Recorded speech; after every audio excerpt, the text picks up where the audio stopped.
first games was really bad with no architecture whatsoever. And the perfectionist in me quickly realized that I needed to learn programming and architectural patterns to start writing code that will be well structured, well organized, ultimately ensuring that I am satisfied with it. I started to consume a lot of materials, posts, books, conference talks, and try to apply as much as I could in practice. But still, I always dreamed of seeing how the most popular games are made, what architecture they use, and how their developers write the code. Unfortunately, not so many companies shared such valuable info back then. But now, many years later, here I am, ready to tell you how we develop not just one, but multiple of the biggest mobile games in the world. So good afternoon, and welcome to my talk on the architecture of leading mobile games.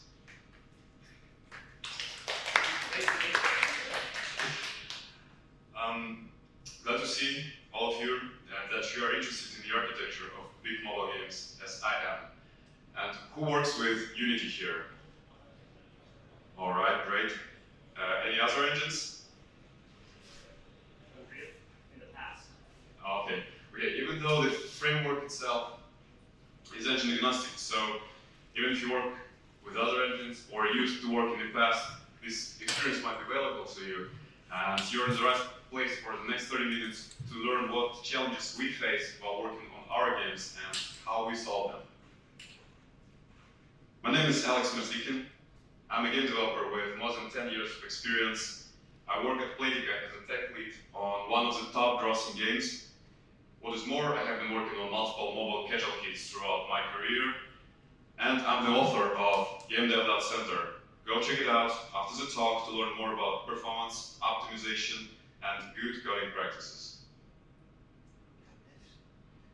So, the architecture in focus today was used across various games at Playtika. And what is more, as I said, across various frameworks. Not all of these games are made with Unity. And to name the biggest ones: Board Kings, Best Fiends, Solitaire Dawn Harvest, Slotomania, Bingo Blitz, and many more. So, how many of you have seen any of these games before? Alright, great. I'm pretty sure that you have, even if you haven't played it, you have seen it in top charts of mobile stores, like in top grossing lists. And the single approach, of course, the single approach is not the reason for the success. Like, there are a lot of parts of success, and what makes these games are so popular and being the top grossing games in the world.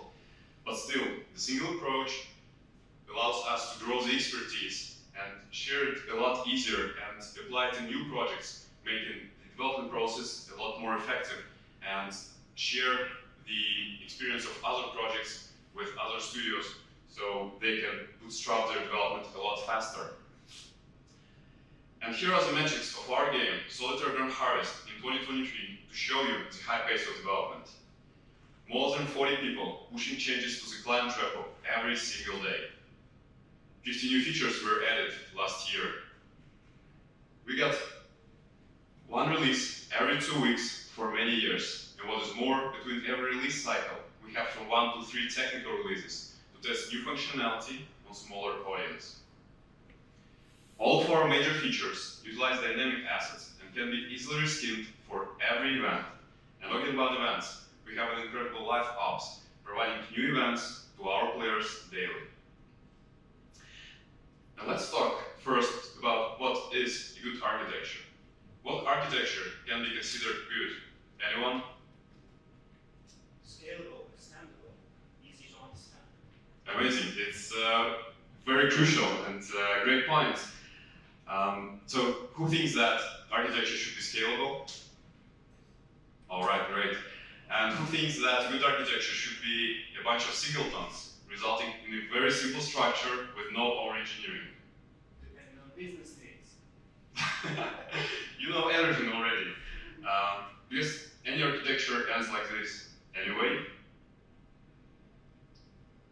And in reality, our project and goals define what is a good architecture. As you said, there is no silver bullet that fits all the projects and solves all the problems.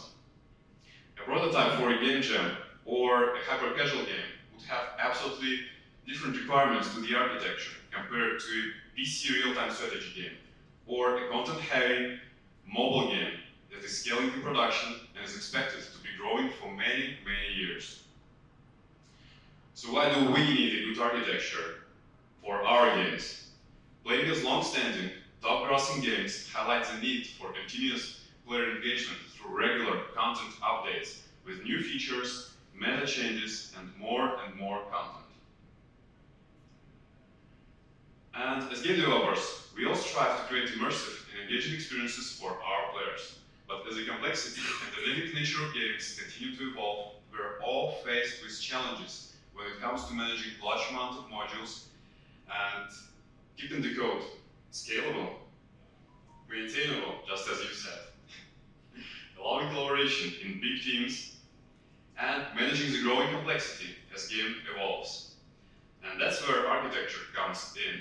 By choosing the right architecture for our needs, we can optimize our game development process and create better experiences for our players by adding new functionality to our games easier.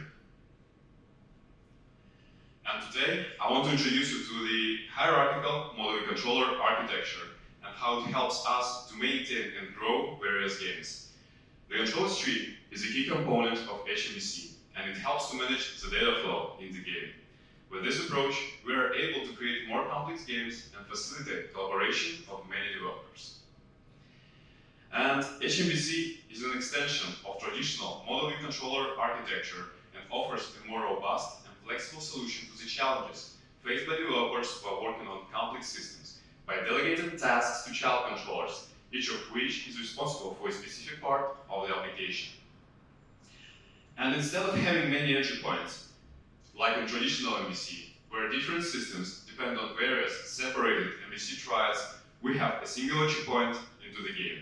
So triads of modular controllers are structured into a tree, and the flow of data is managed by spawning instances of child controllers, each of which doing its part of the job, like processing the data and behavior. And the controllers tree refers to the hierarchical structure of controllers in HMVC, and we use this term internally, the controllers tree, as the name of our HMVC pattern implementation. This structure helps to enforce a single entry point into the game, ensuring that all data flow is managed in a consistent and organized manner. And let's look at our MVC triad in isolation. Models and controllers are always plain C# objects, while views are mono-behaviors that only provide Unity API and rendering capabilities, with no game logic at all. What is more, multiple controllers might reference and work with the same model or view.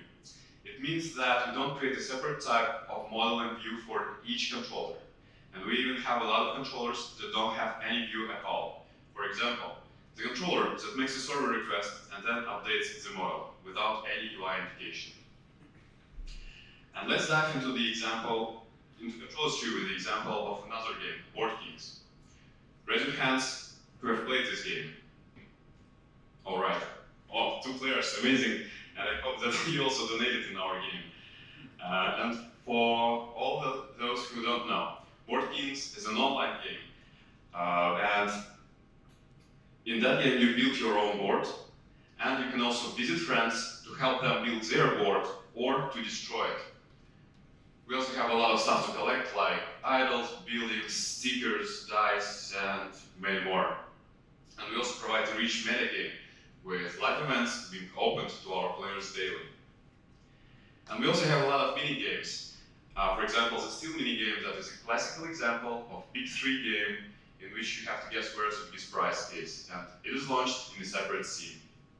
We also have a daily bonus in the form of a lucky wheel, also in a separate scene, and an album with stickers that you can collect by playing the game or by exchanging with your friends. So based on the example of these features, you can see why the architecture is called the controllers tree. There is a root object, and it creates branches for each of our features. For example, the controller that manages the board by spawning instances of child controllers, each doing its part of the job, like instantiating buildings, upgrading buildings, showing the UI, and so on.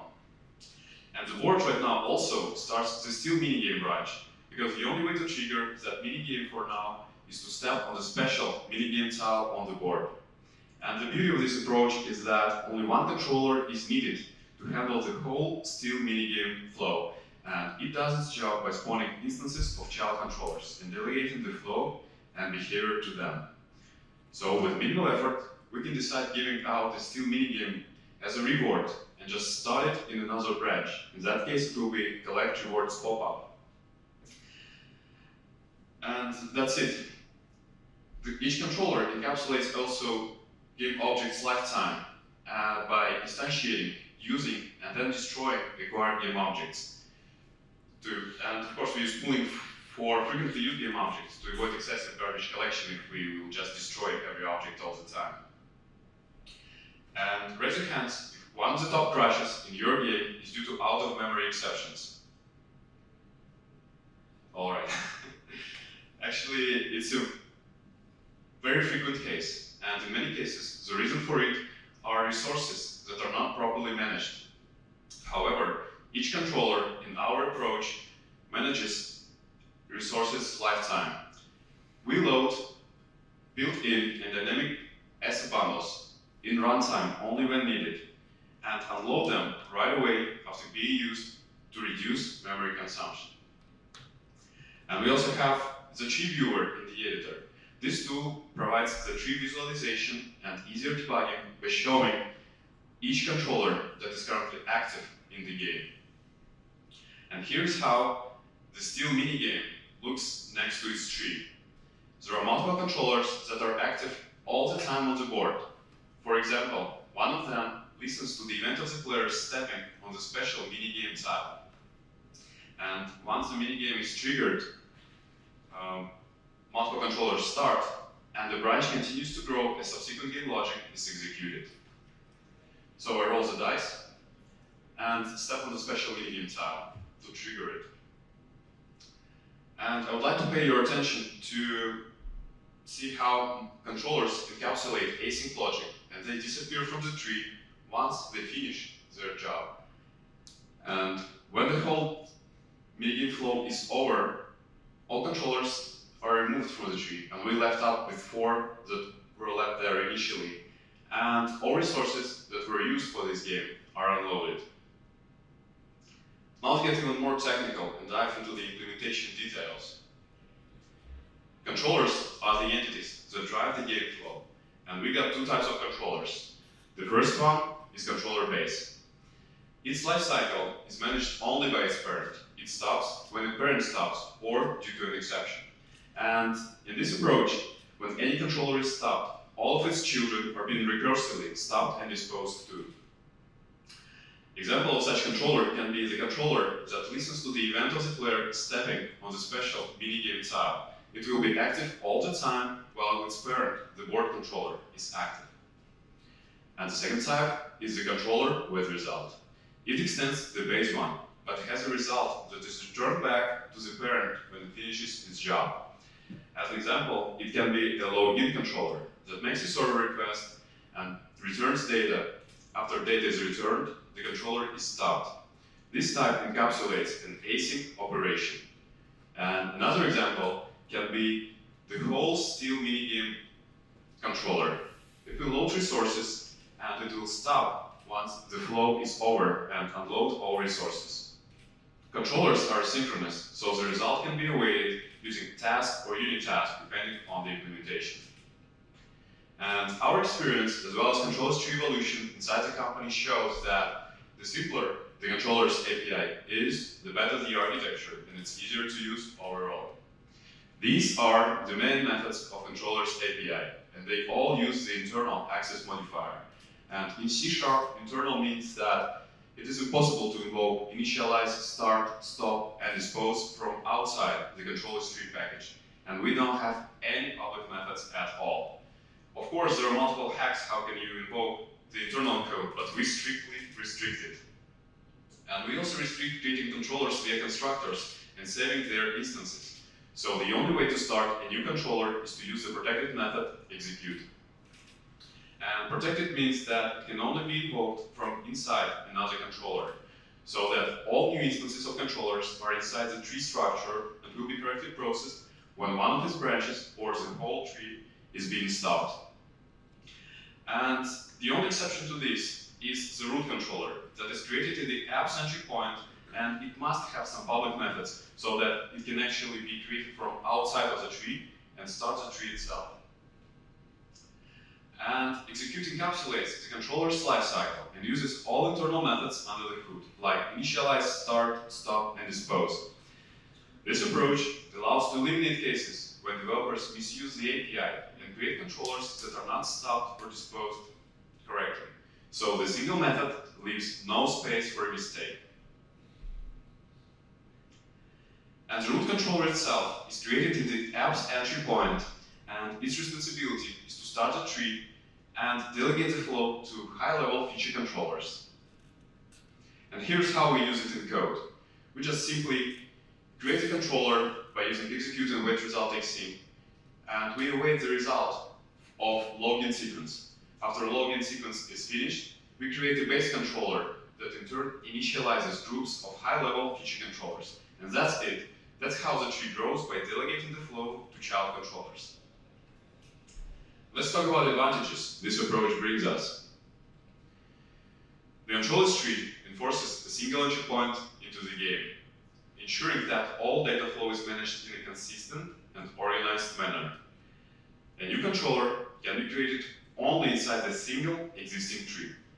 And of course, you can create multiple controllers and therefore multiple trees, but our experience shows that the single tree is the most convenient. The controller's tree allows for the logic in the game to be decoupled, making the code less tangled and easier to understand. And what is more, it can also lead to increased efficiency in the development process, as it is possible to work on multiple parts of the game at the same time. So, you can break multiple features at the same time, but not because you have odd dependencies and what the author of Philosophy of Software Design, John Osterhout, called the unknown unknowns that break your game or application. But because your team is very efficient and they can work on multiple parts of the game at the same time. The structure of controller's tree promotes reusability, as logic can be shared and reused across multiple features easily. In the past, I hated adding new items as rewards in our games, because UI in all of the features has to be adjusted for showing these new rewards, and a bunch of classes has to be modified in each feature to support giving out all these new items. But now, we have the common rewards controller that allows to give players items that they have purchased or earned by playing the game. And it really makes life a lot easier when all you have to do in your feature is to start the common rewards controller and be sure that it already supports all existing items. And what is more, you don't have to worry about any new items in the future, because they will be implemented in one place, in the rewards controller, and that's it. They will be automatically supported in your game, in your feature, without changing your feature code at all. So, the set of common controllers can save a lot of your time, and what is more, it can cover a lot of general use cases across your whole game. So, now you can spend all the free time you have as you wish. And maintainability. The clear separation of components in HMVC makes it easier to update and maintain individual parts. And of course, the rewards controller is a perfect example of maintainability, because you don't have to change your feature code at all to support new items. The controller's tree helps ensure consistent implementation of different modules across your whole game, as features have a similar high-level structure. And what is more, developers get used to easily navigate inside any feature due to a clear application flow.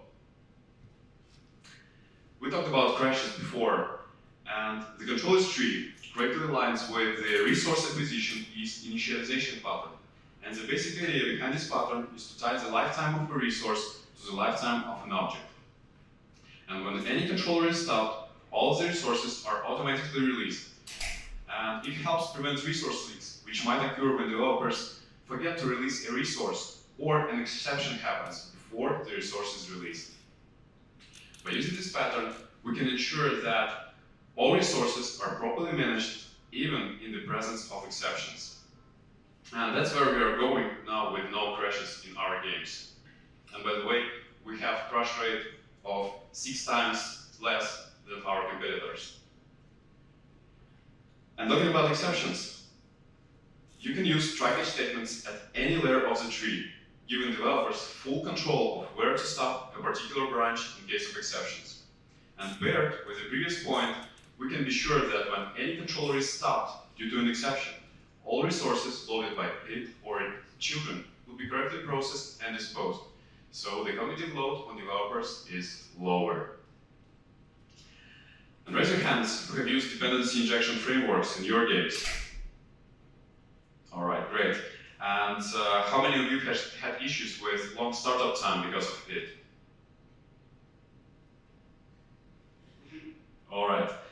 But actually, for big games, it's a pretty familiar case unless you just taken some precautious step and dealt with it in the beginning of the project. But it's a very familiar case to us. And due to the isolated nature of each module in the controllers tree, we can have multiple sub-containers. And it means that each container can be resolved in a lazy manner only when needed, leading to improved resolution times and better performance. What is more, it adds one more layer of encapsulation, because you cannot inject types that are bound to different subcontexts into each other. So, all communication between multiple features must be explicitly defined via interfaces, as there are less chances of circular dependencies that might lead to spaghetti code. Versatility. Using this approach doesn't mean that you must use it all the way for each feature for every piece of code. This approach can be combined easily with other architectures. For example, we use ECS for a particular game mechanic in our game, and we can launch the ECS world in its special feature controller, so that the ECS part is completely encapsulated inside its own subtree and start it only when needed, saving resources. And with all these new benefits, we can create a lot of new features at a really high pace. Now let's talk about disadvantages this approach has. While the controllers tree doesn't require an excessive amount of boilerplate, there are still some components necessary for facilitating the infrastructure of the tree. However, we utilize live templates in Rider, code generation, and lately even AI tools to save time on writing the boilerplate code. And by the way, who uses any sort of AI assistance in your daily work? Amazing. Just let's talk after the presentation, and I would love to hear about your experience with it. Since there is no public methods in controllers, it means that we cannot have direct communication between multiple features. And the absence of direct communication may seem like a controversial drawback at first glance. Because if you need any communication between two controllers, then you need some sort of a mediator, just like in the slide. It contains only events and methods to invoke these events with no game logic. And it might seem like a boilerplate code.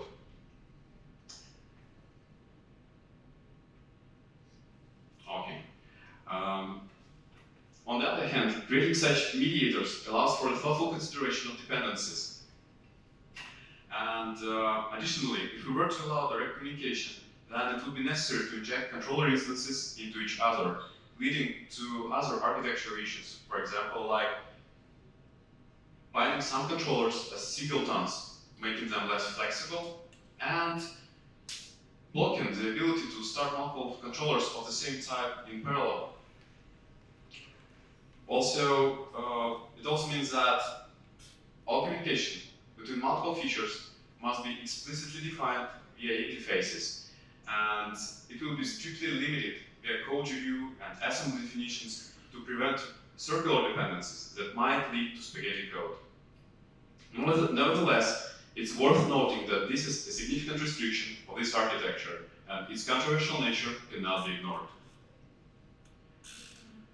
Because there are no public methods in controllers API, you cannot test any method in isolation. You can run only the whole controller. And it means that controllers are just harder to test compared to models. And of course, we can move all the business logic into models and make controllers just invoke these model methods. But in practice, you will always have some parts of business logic leaking into controllers anyway. Controller is a reference type, and while it's not really that heavy, it still has some overhead and adds garbage collection pressure. It's not an issue in our case, as we instantiate new controllers pretty rarely, but if used incorrectly to spawn many instances every frame, it might become an issue. So it highlights once again that this architecture should not be used blindly in every case. Some advice that we have collected while working with the controllers tree approach. The editor tool is essential when working with HMVC, just like the one from the video in BK. It provides means to inspect what is currently active in the game by showing each controller. It also allows us to invoke lifecycle methods and debug methods marked with a special attribute, making testing and debugging a smoother process. Furthermore, the clear flow through the application allows to create a static analysis tool that can be used in the editor without running the game, and it builds the entire game tree graph without running the game. And this tool can be incredibly useful since it allows us to visually inspect any sequence in the game, because some flows are time-consuming to reproduce, as well as some features require complex configuration. And how many of you had to ask other developers or QA engineers to help you configure any feature? In big games, it's a very common case. I have done it a lot of times, and I don't really feel great about it. And of course, in our games, we always strive to create configurations as simple as possible. But some features, like the farm or the album, are incredibly big, with hundreds of items, with multiple seasons, and with a lot of complex flows, resulting in a really complicated configuration. So only our amazing QA engineers know how to set these features up. And such static analysis tool can save you a lot of time, and what is more important, the time of your peers. Our development methodology emphasizes writing clean and organized code, following code-centric approach, and adopting basically variation of MVC. We strive to keep our views as simple as possible. As demonstrated in the example, you can see that only serialized fields are used in our mono behaviors, as well as methods that provide only Unity API, without any business logic. By separating business logic from views, we can easily unit test our code, as models are plain C# objects, and they're a lot easier to unit test compared to mono behaviors. Given the main principle of HMVC to split and delegate tasks to child controllers, we can see how it correctly aligns with the single responsibility principle. And a lot of controllers, each with one responsibility, are a lot easier to support and maintain compared to one module doing all the work without splitting. And what is more, using this approach does not block you from writing code that follows all other solid principles, so your code will be so solid. Some controllers are listening to the events, for example, to show its full screen animation. And an example was before the Steam minigame controllers that listens to the event of the player stepping on the special minigame tab. But what can go wrong in that case?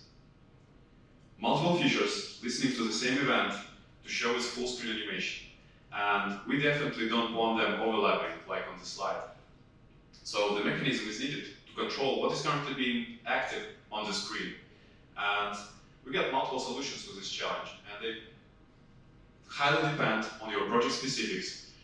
The first one is the state machine. We implement a state machine on top of the tree so that new controllers are instantiated one by one from the stack when needed. Other projects implement a semaphore. It works like an async queue to allow only one controller to manage what is currently being shown on the screen, while others asynchronously await its turn. Each approach has its pros and cons, so should be carefully considered based on your project specifics. And to wrap up, here are the key takeaways from today's talk. Don't trust anyone. Do your own research, especially when we talk about architectural patterns, because wrong decisions on architecture might bite you only when it's way too late to change the architecture, or the cost of change will be really high. The controller tree is not an ideal architecture that fits all the projects and solves all the problems. However, it helps us facilitate the development in big teams on meta and content-heavy games that keep growing production for many years due to constant rollout of new features, meta changes at a really high pace. And the wide variety of games in top charts of mobile stores prove these benefits. So, in your next project, I highly encourage you to evaluate the controller tree approach and analyze if it's suitable for your future game. Or you can even design only one feature in your existing game, as this approach is versatile enough not only to support other architectures as part of it, like the example with ECS that we used, but it can also be easily integrated into existing game into its own entry point.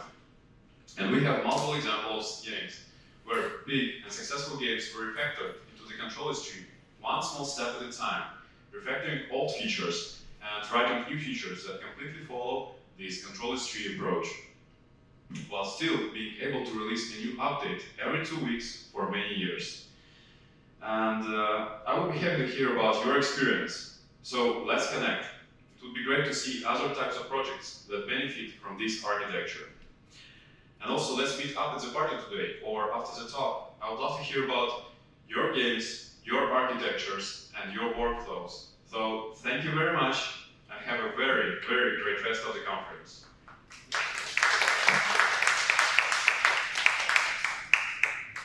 So since it's coffee break, we can have some time for questions if you have any.